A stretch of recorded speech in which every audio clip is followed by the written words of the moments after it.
وہ گاڑی سے نکلا اور اندر داخل ہوا جبکہ اس کے پیچھے جیمس اور ہینری بھی تھے۔ چیک اور مارک اور جارڈن بھی آ رہے تھے۔ وہ باہر نکلے اور ہینری تقریباً دوڑ کر اندر بھاگا تھا۔ اس کے کمرے سے میوزک کی آواز آ رہی تھی۔ اس نے دروازہ کھولا۔ جیکسن وائن کے گلاس سے آخری گھونٹ حلق میں اتار کر مڑا اور ان سب کو اپنے دروازے پہ دیکھ کر وہ ہلکا سا مسکرا دیا۔ جیکسن، جیمس غصے سے بڑھ کر، یہ سب کیا کر رہے ہو تم؟ وہ چلا اٹھا۔ نیو یارک ان کے باپ کا عشق تھا تو ان کا عشق تھا۔ انہیں کا خون ان کے عشق کو تباہ کر رہا تھا اور وہ آہ بھی نہ بھرتے۔ جیمس شاید آؤٹ آف کنٹرول ہو چکا تھا۔ وہ اس کا گریبان جگڑ گیا۔ جیکسن نے ذرا بھی جنبش نہیں کی۔ جیمس، جیکب نے اسے ٹوکا۔ جیمس سب سے باپ کو دیکھنے لگا۔ ڈیڈ نیو یارک تباہ ہو رہا ہے، وہ دھاڑا جبکہ جیک نے اسے ٹوک دیا اور وہ اندر داخل ہوا۔ جیکسن نے ہینری کو دیکھا جو نفی میں سر ہلا رہا تھا جیسے کہہ رہا ہو کہ یہ سب وہ کیا اور کیوں کر رہا تھا۔ جیک نے جیکسن کی جانب دیکھا اور اس کی آنکھوں میں دیکھتا رہا جبکہ جیکسن بھی اس کی آنکھوں میں دیکھ رہا تھا۔ شیر اپنے بچے نہیں کھاتا، سام کھاتا ہے۔ شیر اپنے بچوں کے لیے سب تباہ کر دیتا ہے اور سام سب بچانے کے لیے سب سے پہلے اپنے بچے کھاتا ہے۔ کیا چاہتے ہو؟ ایلے کو تمہارے حوالے کر دوں تاکہ تم اپنی نسل مار دو؟ یہ بدلہ لے رہے ہو ہم سب سے کہ تمہاری ایلے پر حملہ ہوا تو کوئی اسے بچا نہ سکا؟ یا یہ چاہتے ہو یہ خوف پھیل جائے اور اٹھ کر تمہارے قدموں میں آ گرے گا؟ یا یہ چاہتے ہو کہ نیو یارک کو احساس دلا سکو کہ جیکسن بے بس نہیں؟ جیک نے دانت پیستے ہوئے اس کا گریبان جکڑا تو وہ ہلکا سا مسکرا دیا۔ آپ سے بہتر مجھے کوئی نہیں جانتا۔ وہ بس اتنا ہی بولا۔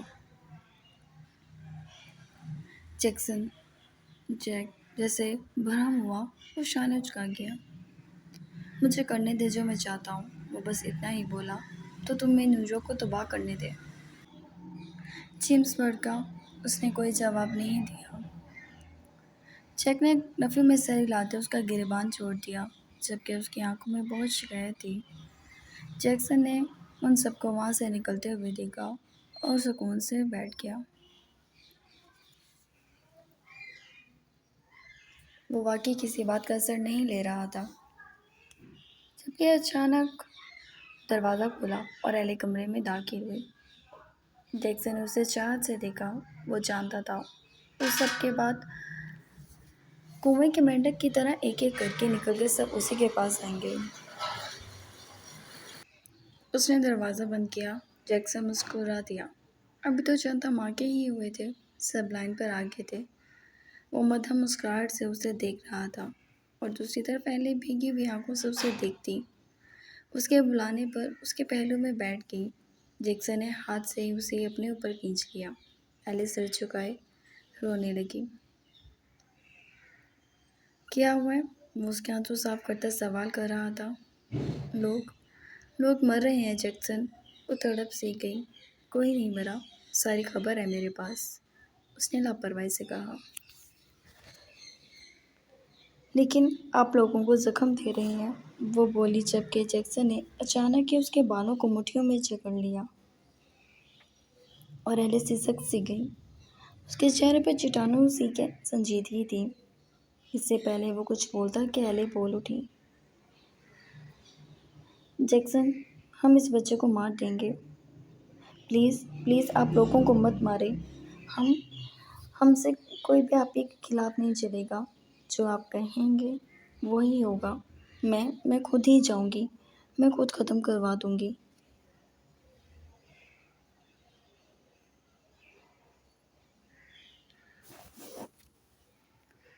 کچھ بھی آپ کی مرضی کے خلاف نہیں ہوگا۔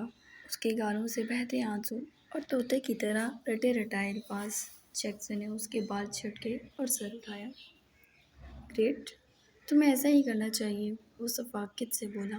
ایلے کو لگا تھا شاید اس کے سینے میں کوئی نرم گوشہ پیدا ہو جائے گا، لیکن وہ ویسا ہی تھا، سیریل کلر۔ وہ اس کی آنکھوں میں دیکھتی ہلکی آواز میں بول گئی، جبکہ اس کے اوپر سے ہٹ کر کھڑا ہونا چاہا۔ جیکسن نے یہ الفاظ سن لیے تھے۔ وہ دور ہو گئی، معلوم نہیں اسے کس بات پر رونا آ رہا تھا۔ کافی تو تھا وہ اس کے لیے، پھر اسے بچوں کی کیا پڑ گئی تھی، اور وہ اپنے بچے اس کند کے لیے پیدا کر کے چھوڑ دیتا جو دشمنی کی انتہا پر اترا ہوا تھا۔ یہ اس کے چاروں طرف کون سا امن تھا کہ وہ اپنی اولاد کو دنیا میں لانے پر خوش ہوتا، اور کون سی اولاد؟ اس جیسے لوگوں کے بچے ہونا ضروری بھی نہیں۔ شاید دنیا میں ہر انسان کو یہ امید ہوگی کہ وہ اگلی سانسیں لے پائے گا، لیکن جیکسن ان لوگوں میں سے تھا جو اپنا ایک لمحہ بھی اپنی قسمت سمجھتا تھا کہ اسے یہ لمحہ قسمت سے مل گیا، اور اسے اپنے جانے کے بعد کسی پہ یقین نہیں تھا کہ کوئی ایلے کی حفاظت کر پائے گا، کجا کہ وہ اپنی اولاد کو چھوڑ جائے۔ اسے کمزوریوں کا انبار اکٹھا نہیں کرنا تھا۔ ایلے پہلے ہی پیچھے پڑ گئی تھی، اتنا کافی تھا۔ ایلے اپنی آنکھیں صاف کر رہی تھی، لیکن اس کے آنسو مسلسل بہہ رہے تھے۔ مجھے لگتا تھا پارکر اس دنیا کا سب سے برا آدمی ہے، بہت برا۔ وہ لوگوں کو دکھ دیتا ہے، اس سے کوئی ہیلپ مانگتا ہے، وہ اسے پٹواتا تھا۔ ان لوگوں کو اس نے شاید آج تک کسی کی مدد نہیں کی تھی۔ مام ڈیڈ بھی ایک جیسے تھے۔ جولین نے مجھے آرتھر کو بیچ دیا تھا، اور آرتھر مجھے اپنی ملکیت سمجھتا تھا۔ ان میں سے کوئی ایسا تھا ہی نہیں جو یہ کہے کہ ایلے تم بھی کچھ چاہتی ہو۔ آج تک جیکسن مجھ سے کسی نے یہ سوال نہیں کیا، وہ بولی اور پھیکا سا مسکرا دی۔ پلیز اب نیو یارک کو تباہ مت کیجیے گا، یہ آپ کے دادا کی پسند ہے۔ آپ کی پسند کو کوئی تباہ کر دے تو آپ اس کا حشر بگاڑ دیں گے، انہیں بے بس نہ کریں، وہ بولی۔ مس ایلے۔ وہ اٹھ کے اس کے پاس آ گیا، پیچھے سے پکڑا اور اچانک اسے دیوار پر دھکیل دیا۔ ایلے کا سر دیوار سے ٹکرایا اور وہ ہلکی سی سسک اٹھی۔ جیکسن نے اسے بالکل دیوار سے لگا دیا اور اس کی شرٹ کو پیچھے سے پھاڑ دیا، یہاں تک کہ اس کی شفاف کمر اور اس کمر پر سجے نشان جیکسن کو دکھ رہے تھے۔ اس نے وہ بال سارے اپنی مٹھی میں پکڑے جو اس کی کمر پر رینگ رہے تھے، اور ریشمی بال اپنی مٹھی میں قید کر کے بالکل اس پر کر دیے، بالکل اوپر کر دیے۔ این اس کے پیچھے کھڑا وہ اس کی کمر، اس کے آتے دکھتے چہرے کو دیکھ رہا تھا۔ تمہیں ایسا کیوں لگ رہا ہے کہ یہ سب میں تمہاری وجہ سے کر رہا ہوں؟ نیو یارک کو تباہ تمہاری وجہ سے کر رہا ہوں۔ نیو یارک میں ہونے والے دھماکوں کے پیچھے وجہ تم ہو۔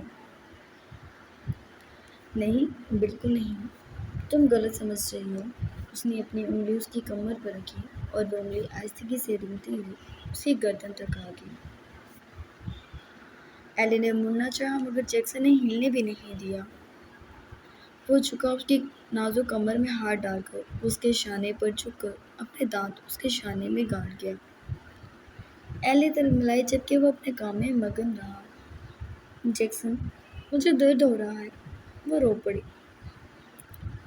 جیکسن نے چہرہ اٹھایا، اس کے رونے کی ہلکی ہلکی آواز اور اس کی بے بسی پر وہ ہلکا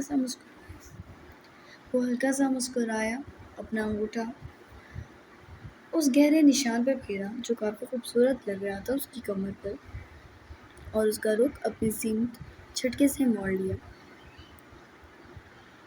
ایلے، اس نے دونوں ہاتھوں میں اس کا چہرہ تھام لیا۔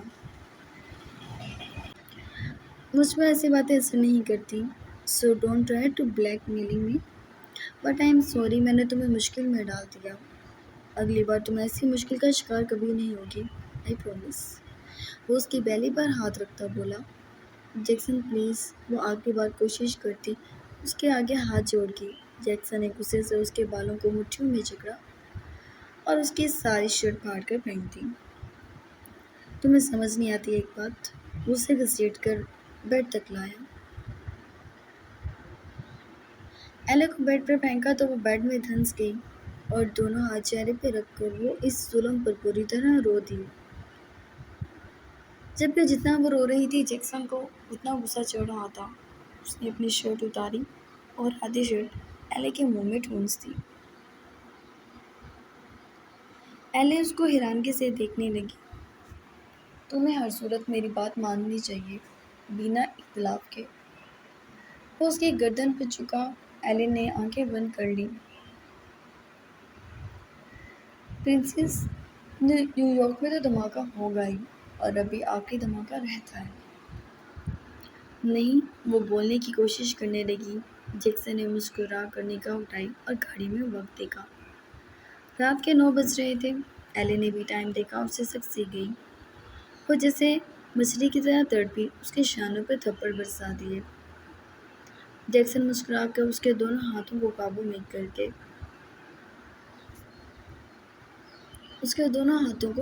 کر گیا۔ بوم! وہ ہلکا سا اس کے کان کے قریب بولا اور ایلے جیسے ٹھنڈی پڑ گئی، اور جیکسن اس کی گردن پر جھکا، اس کی گردن پر وہ نشان سجا رہا تھا۔ ایلے کا رسپانس نہیں پاتے اس نے ایلے کی جانب بڑھ کر دیکھا۔ اس کے منہ سے شرٹ کھینچی اور اس کے لبوں پر جھکا جو خشک سے ہو رہے تھے۔ I want your response, otherwise۔ وہ رکا اور ایلے نے جیسے ڈر کر بالکل پہلے کی طرح اس کی گردن میں بازو ڈال کے اور اس کو کی مرضی کا رسپانس دینے لگی، جبکہ جیکسن مسکرا دیا۔ ایلے کو باہوں میں سختی سے بھرے وہ ہر حد پار کر رہا تھا۔ ایلے رونے لگ گئی تھی، اسے بالکل پرواہ نہیں تھی۔ جیکسن پر کسی بات کا اثر نہیں ہو رہا تھا، وہ شفاف بن رہا تھا، لیکن ایلے پر محبت برسانا اپنی ذمہ داری سمجھتا تھا۔ ایلے نگاہیں بند کر گئی۔ وہ اپنی مرضی سے اپنے وقت کو اسے حاصل کر کے ہٹا تھا۔ ایلا آنسو بھری نگاہیں بند کر گئی۔ جیکسن نے آنسو صاف کیے تھے اس کے۔ میرے مرنے کے بعد ہونا، جب تمہیں اور تمہارے اس بچے کو پالنے والا اور حفاظت کرنے والا کوئی نہ بچے۔ وہ کہہ کے اسے گال پر تھپڑ لگاتا اس سے دور ہو گیا۔ ایلے نے جھٹکے سے آنکھیں کھولی، بلینکٹ خود پر کھینچا اور اپنے وجود کو سنبھالتی اٹھ بیٹھی۔ وہ شرٹ پہن رہا تھا۔ ایلے سمجھ نہیں سکی تھی۔ کیا مطلب؟ وہ بولی۔ مطلب تم جانتی ہو، میرا فون چلانے کی ضرورت نہیں۔ اینڈ ریممبر ایلے، میرے سامنے تمہارا یہ بچہ نہ آئے، اور اس کی حفاظت بھی تم خود کرو گی، لیکن اگر اس کی وجہ سے تمہیں کچھ ہوا تو آئی سویئر یہ دنیا میں آنے کے بعد میری بندوق سے مرے گا۔ اس نے انگلی اٹھا کر کہا۔ ایلے روتی ہوئی آنکھوں سے مسکرا دی۔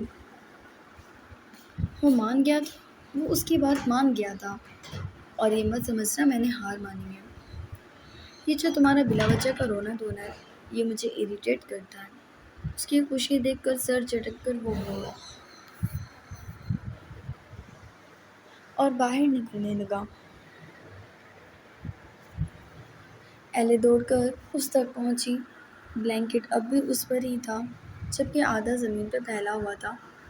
وہ جلدی سے دروازے کے سامنے آ گئی۔ جیکسن نے رک کر سوالیہ نظروں سے اسے دیکھا۔ تھینک یو، وہ بولی، آنکھیں صاف کر لیں، آنکھیں چمک اٹھیں۔ جیکسن کو سخت زہر ہی لگی جب وہ کسی اور کو لے کر خوش ہو رہی تھی۔ اس نے اسے بنا جواب دیے دور دھکیلا، جبکہ ایلے نے زبردستی اس کی گردن میں بازو ڈال دیے۔ جیکسن کے لیے ایک دم منظر تھم گیا جب وہ خود سے اس کی سمت بڑھی، بنا پرواہ کیے کہ وہ بلینکٹ اس کے پاؤں میں گرا بے وقت ہو رہا تھا۔ بیبی گرل، مجھے دادا سے ملنا ہے۔ وہ جھٹکے سے اسے اٹھا کر اس کی کمر دیوار پر مارتا غصے سے بولا۔ کل مل لینا، وہ بولی، اس کی گال پر جھکی۔ جیکسن نے سب سے خود کو روکا، اسے چند لمحے دیکھتا رہا اور پھر وہ اس کے لبوں پر جھکا، اس کی سانسوں کو ناہموار کر دیا۔ لیکن مجھے ابھی جانا ہے، اور اچانک ہی اسے دور جھٹک کر وہ وہاں سے نکل دیا۔ جبکہ ایلے نے خود کو بلینکٹ میں لپیٹ لیا اور خوشی سے بیڈ پر اچھلنے لگی۔ جتنا وہ خوش تھی، اتنی خوشی تو اسے کوئی دے بھی نہیں سکتا تھا، جیکسن کے علاوہ۔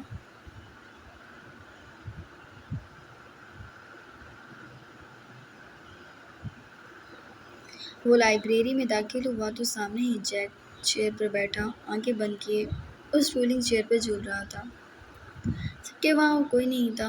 اس نے جیک کے سامنے ایک فائل پھینک دی۔ جیک نے آنکھیں کھول کر اسے دیکھا۔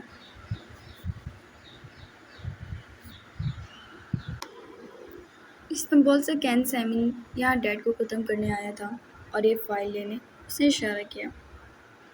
کین سیمن کے ساتھ ایک بھاری مقدار میں مافیا گینگز بھی تھے اور ان کا ارادہ ڈیڈ کے ساتھ ساتھ ہنری کو بھی مارنے کا تھا۔ وہ ڈیڈ سے استنبول کو چھیننا چاہتا تھا۔ میں کوئی مہان انسان نہیں ہوں کہ میں نے ڈیڈ اور ہنری کو بچا لیا، کیونکہ کین سیمن سمیت اس کی مافیا کا کتا بھی مر چکا ہے۔ کین سیمن مافیا کا نام بھی نہیں رہا اب۔ آپ لوگوں کی توجہ نہیں تھی تو میں نے یہ کام کر دیا۔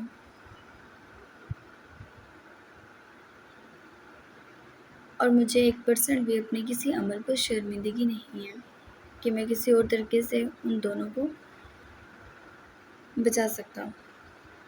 ڈیڈ اپنی حفاظت کرنا جانتے ہیں، مجھے علم ہے، لیکن ہنری کی طرف کوئی ترچھی نظر بھی اٹھائے گا وہ جان سے جائے گا ہر صورت۔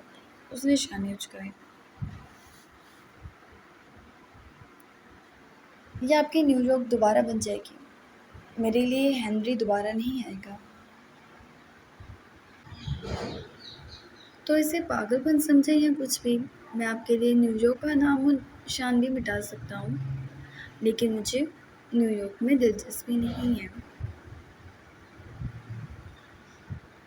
سمجھ تو آپ گئے ہوں گے۔ اب بھی مجھ پر بھڑکنا چاہتے ہیں تو اولڈ مین شوق پورا کر سکتے ہیں۔ ون اینڈ لاسٹ تھنگ، اس نے جیسے حتمی بات کی، میں ایلے کے بچے کو ہر ممکن کوشش کروں گا مارنے کی، لیکن وہ بچ گیا، اور ایلے کو اس کی وجہ سے نقصان ہوا تو میں کسی کو نہیں چھوڑوں گا۔ دونوں باتیں واضح کر کے وہ وہاں سے چلا گیا، جبکہ جیک اس کی کارکردگی اور اس کے الرٹ ہونے پر حیران ہونا تو نہیں چاہتا تھا، مگر ہو گیا تھا۔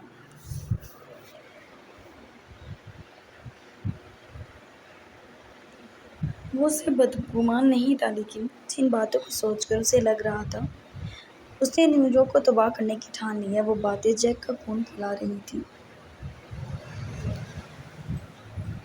اس کا سینہ فخر سے چوڑا ہو گیا اور وہ بنا مقصد کے کچھ نہیں کرتا۔ یہ بات کیسے بھول گیا تھا وہ؟ اور جیکسن، اس نے لون میں کھڑے ڈرنک کرتے دیکھ ہنری چلایا اور اس کے پاس آیا اور اس کی گردن میں بازو ڈال لیا۔ جیکسن نے سرد نظروں سے اسے دیکھا۔ تم جانتے ہو نا نیو یارک میری ہے، وہ بولا۔ جیکسن پھر بھی کچھ نہیں بولا، وہ عاجز تھا اس لفظ سے۔ پھر کیوں اسے تباہ کر رہے ہو؟ میں مافیا کنگ ہوں، چاہوں تو تمہیں اٹھوا کر مروا سکتا ہوں، وہ سنجیدگی سے بولا۔ جیکسن کو بے ساختہ ہنسی آ گئی۔ اٹھاؤ مجھے؟ اس نے اپنے ہاتھ کھولے۔ ہنری نے آئی برو اچکائی اور جھک کر اسے اٹھا لیا۔ ویل ڈن مین، اس نے اس کے شانے پر ترقی دی، اور ہنری نے غصے سے اسے دیکھا۔ جیکسن نے بھی دیکھا، اور بے ساختہ دونوں ہنس پڑے۔ جیکسن سر جھٹک کر پورا گلاس اندر اڈیل گیا۔ تھینکس برو، میں تو سنبھال بھی نہ پاتا، ہنری نے کہا تو جیکسن نے شانہ اس کا ہاتھ جھٹکا۔ تم مافیا کنگ ہو، کچھ تو اپنے اندر یہ صلاحیت پیدا کرو، جیکسن نے اسے گھورا۔ آج سب سنبھال لیا میں نے، کل کو مجھے کچھ ہو گیا تو تم ایلے کی حفاظت کیسے کرو گی؟ یہاں تمہیں حفاظت کی ضرورت پڑ گئی ہے، جیکسن نے گھورا۔ تمہیں کچھ نہیں ہوگا۔ وہ اس کے گلے میں بازو ڈال گیا۔ جیکسن نے چڑھ کر اسے دور کیا۔ ہنری، ایلے کے چلانے پر ہنری پلٹا اور وہ دوڑ کر اس کے گلے کا ہار بن گئی۔ اسے کان میں جلدی جلدی سب بتا دیا۔ جیکسن نے سرد سانس کھینچ کر اس کا بازو پکڑ کے اسے ہنری سے دور کیا، مگر ان دونوں کو ایک ساتھ ہونے کے بعد کسی کی پرواہ نہیں تھی، بھلے وہ جیکسن کیوں نہ ہو۔ کیا سچ میں پان کے سانڈ؟ ہنری نے خوشی سے اسے گھما دیا۔ ایلے بھی بہت خوش تھی۔ جیکسن بیزاریت سے ان دونوں کو دیکھ رہا تھا، جبکہ اس نے مزید وائن گلاس میں اڈیل دی تھی۔ اب ہم شاپنگ پہ جائیں گے، تم مجھے لے کر جاؤ گے، اوکے؟ اور ہم نا بیبی گرل کے کپڑے لیں گے۔ اف ہنری، میں بہت خوش ہوں، وہ خوشی سے اچھل رہی تھی۔ آف کورس سویٹ ہارٹ، ہم اپنے بچے کے کپڑے لیں گے، شوز لیں گے، بلکہ میں تو کہتا ہوں ایک روم اس کے لیے سیٹ کرتے ہیں۔ ہنری نے کافی سوچ کر کہا۔ جیکسن سکون سے سب سن رہا تھا۔ ہاں یہ ٹھیک ہے، بس 9 منتھ ہی تو ہیں، بہت کم وقت ہے، ہمیں بہت محنت کرنی ہے۔ ایلے ایسے بولی جیسے ساری دنیا کا بوجھ اب اس کے کندھوں پر آ گیا ہو۔ ہاں ٹھیک کہہ رہی ہو، میں سوچ رہا ہوں ہم شاپنگ فرانس سے کریں۔ ربش اس سر تھام کر مڑا اور ڈرنک کرتے اس نے اوپر دیکھا۔ جیک ان تینوں کو دیکھ رہا تھا۔ جیکسن نے بھی جیک کو دیکھا، وہ مسکرا رہا تھا۔ جیکسن کو البتہ بالکل مسکرانا نہیں آ رہا تھا۔ وہ سب ایک بیکار سی بات پر خوش تھے۔ اس نے ان دونوں کو دیکھا جو بچوں کی طرح خوش تھے۔ ہو گیا؟ اس کی سرد آواز پر دونوں رکے۔ یار تم صبر کرو، ہمیں بہت کام ہے، ہنری بولا جبکہ جیکسن نے اسے کھینچ کر تھپڑ لگا دیا۔ جیکسن، ایلے بھڑک کر اس کے آگے آ گئی۔ مافیا کنگ ہے یہ، جس سے تم بچوں کے پیمپر کی باتیں کر رہی ہو، وہ بولا۔ آپ کو کیا ہے؟ ایلے چلائی اور ہنری کے آگے اپنے دونوں بازو کھول کر جیسے جیکسن سے بچایا تھا اسے، جبکہ ہنری نے ایلے کے پیچھے سے اترا کر جیکسن کو دیکھا۔ اوہ گاڈ، وہ جیسے تنگ تھا ان دونوں سے اور وہ اندر جانے لگا۔ دوسری طرف سے مارک باہر آ رہا تھا۔ دونوں کی نظروں کا تصادم ہوا۔ مارک نے جہاں اسے گھورا، جیکسن نے بھی اسے گھورا اور جیکسن اندر چلا گیا۔ ایلے، اس کی آواز گونجی۔ ایلے نے پاؤں پٹکے۔ میری گولو مولو سی جان، سویٹ بٹر، یہ جلا تمہیں میرے ساتھ خوش دیکھ ہی نہیں سکتا۔ تم اس کے پاس جاؤ، میں ذرا 2-3 کام نپٹا لوں۔ کل پکا ہم شاپنگ پر جائیں گے۔ اس نے اس کے گال کھینچے۔ پنکی پرومس؟ وہ اپنے ہاتھ کی چھوٹی انگلی آگے کرتی بولی۔ پنک پرپل بلو پرومس، وہ بولا اور ایلے کھلکھلا دی۔ اوکے بائے، وہ اندر بھاگی۔ اوئے ایلے، وہ پیچھے سے چیخا۔ آہستہ بھی، ہمارے بچوں کو کچھ ہو جائے گا، اس نے کہا تو ایلے کو بھی بات سمجھ آئی اور وہ آہستہ آہستہ اسٹیپ چڑھنے لگی جبکہ ہنری کا کہکا بلند ہوا۔ وہ روم میں آئی۔ جیکسن بیڈ پر لیٹا ہوا تھا۔ ایلے اس کے ساتھ آ کے بیٹھ گئی۔ جیکسن نے نگاہ اٹھا کر اسے دیکھا۔ جیکسن، اب میرے موڈ سوئنگ ہوں گے تو آپ نے مجھے بہت ساری چیزیں لے کر دینی ہیں، ایلے بولی جبکہ اس نے تکیوں میں چہرہ چھپا لیا۔ یہ کیا کیا ہے تم نے جیکسن، کیا کر دیا؟ کوئی کنٹرول نہیں تھا تمہیں خود پر؟ وہ خود کو کوس رہا تھا اور اچانک سر اٹھا کر بولا۔ مجھے یہ سب کہنے کی ضرورت نہیں ہے، وہ جو تمہارا باپ ہے نا، ایک اس سے کہو وہ کرے گا یہ سب۔ وہ ہنری کی طرف اشارہ کر رہا تھا۔ اچھا سارے کام ہنری کرے تو آپ کیا کریں گے؟ ایلے اسے گھورنے لگی۔ جیکسن نے اس کی طرف دیکھا۔ کچھ دیر پہلے اس کے چہرے پہ سوگ کی سی کیفیت تھی اور اب وہ کتنا خوش تھی۔ میرا کام وہ ہے جس کے لیے تم اتنا خوش ہو، اور تمہیں 9 مہینے تھوڑے لگ رہے ہیں، اور یہ تم ایسے کیوں بیٹھی ہو؟ وہ کافی احتیاط سے بیٹھی تھی۔ ایلے نے پورے دانت دکھائے تھے اسے۔ وہ ایکچولی ہنری نے کہا ہے اور مجھے بہت احتیاط کی ضرورت ہے، ورنہ ہمارے بچوں کو کچھ ہو جائے گا، اس نے اپنے پیٹ پر ہاتھ رکھ کر کہا۔ ایلے سیریسلی؟ میں تمہارے لات ماروں گا، کہیں جا کر گرو گی۔ تم میرے سامنے ڈرامے بازی نہیں چلے گی۔ وہ تو بھڑک کے اٹھا۔ جیکسن، ایسا ہی ہوتا ہے اس وقت میں۔ وہ ایک دم سیدھی ہو کر اسے لڑنے بیٹھ گئی۔ اس تمہارے باپ نے کتنے بچے پیدا کیے ہیں جو تمہیں الٹی سیدھی پٹیاں پڑھا رہا ہے؟ کچھ نہیں ہوا تمہیں، سیدھی ہو جاؤ۔ وہ چڑ گیا۔ وہ میرا بیسٹ فرینڈ ہے، وہ فخر سے بولی۔ اور آپ کے پاس کوئی بیسٹ فرینڈ نہیں ہے، اس نے کہا۔ تو جیکسن سیدھا ہو گیا۔ تھینک گاڈ، اس نے کہا، اٹھا۔ کہاں جا رہے ہیں؟ وہ پوچھنے لگی۔ شاور لینے، آ جاؤ تم بھی۔ نہیں نہیں، اب آپ کو مجھ سے دور رہنا ہے، وہ شرما سی گئی۔ جیکسن کا صبر کا پیمانہ جسے لبریز ہو رہا تھا، ایسی کی تیسی تمہاری اور تمہارے اس بچے کی۔ وہ آگے بڑھا، اسے کندھے پر اٹھا لیا جبکہ واش روم کی جانب بڑھا۔ ایلے چلانے لگی۔ جیکسن، میرے بچے کو کچھ ہوا نا، میں چاند سے مار دوں گی، وہ بولی۔ جیکسن کو ہنسی آ گئی۔ شکل دیکھ کر انسان بات کرے۔ مذاق بنا رہے ہیں میرا؟ اس نے ایک دم جیکسن کو دھکا دیا۔ وہ پانی کے ٹب میں جا گرا جبکہ وہ کھلکھلا اٹھی اور اسے ٹھینگا دکھایا۔ بہت بھاری پڑے گا اب تمہیں۔ اس نے اپنے جوتے میں سے چاقو نکالا اور اٹھ کر اس کی جانب بڑھا جو باہر بھاگ رہی تھی، لیکن جیکسن نے اسے پکڑ کے اپنی سمت کھینچا اور چاقو سے اس کے ڈریس کی ڈوریوں کو کاٹ دیا۔ ایلس کو روک نہیں سکی، نہ روکنا چاہتی تھی۔ وہ اس کی محبت تھی اور شاید وہ شخص جو اس کے لیے اپنی پسند سے پیچھے ہٹ رہا تھا۔ ایلس کی محبت کی جنون خیزیوں سے قائل تھی، تھک رہی تھی، پریشان تھی کہ وہ اس پر برس برس جا رہا تھا۔ دوسری طرف جیکسن صرف اس کے لیے اس بات سے پیچھے ہٹا تھا، وہ جانتا تھا اس کے لیے مصیبتیں منہ کھولے کھڑی ہیں۔